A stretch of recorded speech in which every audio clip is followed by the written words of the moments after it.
ঢাকা চট্টগ্রাম মহাসড়ক ও ফেনী নোয়াখালীর আঞ্চলিক মহাসড়কের ক্রসিং এর কারণে ফেনীর মহিপালের চৌরাস্তায় যানজটের চিত্র নিত্যদিনের।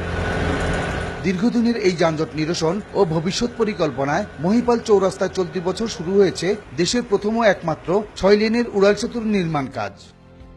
প্রায় 158 কোটি টাকা ব্যয় উড়াল সেতুর প্রকল্পটি বাস্তবায়নের দায়িত্ব দেওয়া হয় বাংলাদেশ সেনাবাহিনীর 19 ইঞ্জিনিয়ার কনস্ট্রাকশন ব্যাটালিয়নকে।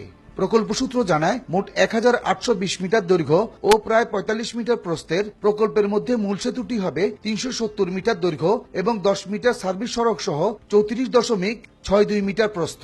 সেতুটির কাজ শুরুর পর থেকে পথের যাত্রী চালক সবাই খুশি। ফ্লাইওভার হলে নোয়াখালীর গাড়িগুলা আপনার নিচ দিয়ে চলে যাবে, আর ঢাকা চিটাগাংয়ের ডাইরেক্ট গাড়িগুলা সব গাড়ি উপর দিয়ে চলে যাবে। আমাদের যে যানজটের যে দুর্ভোগটা আছে ওটা এখন কিছুটা লাঘব হবে। এটা যত দ্রুত শেষ হয়ে যাবে আমরা আরো বেশি খুশি হব। মহাসড়ক পুলিশের ফেনীর মহিপাল থানার পরিদর্শক মনে করেন, উড়াল সেতুটি চালু হলে এখানকার যানজট সমস্যার সমাধান হবে। একটা আঞ্চলিক মহাসড়ক এবং একটা জাতীয় মহাসড়ক ক্রস করেছে একে অপরকে, যার কারণে এখানে যানজটের সৃষ্টি হয়। ঢাকা চট্টগ্রাম মহাসড়কে 6 লেন ফ্লাইওভার সৃষ্টি হওয়ার পরে, কার্যক্রম সমাপ্ত হওয়ার পরে এখানে যানজট সমূলেই থাকবে না বলে আমি বিশ্বাস করি। 2015 সালের 1 এপ্রিল এই প্রকল্পের কাজ শুরুর কথা থাকলেও মাঠে কাজ শুরু হয় প্রায় 8 মাস পর।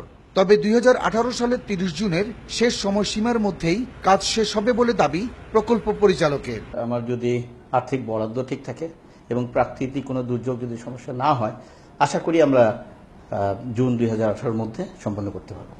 সংশ্লিষ্টরা মনে করছেন, বাণিজ্যিক নগরী চট্টগ্রাম ও পর্যটন নগরী কক্সবাজারের সাথে দ্রুত যোগাযোগে এই উড়াল সেতুটি বিশেষ অবদান রাখবে। বখতিয়ার মুন্না, সময় সংবাদ, ফেনী।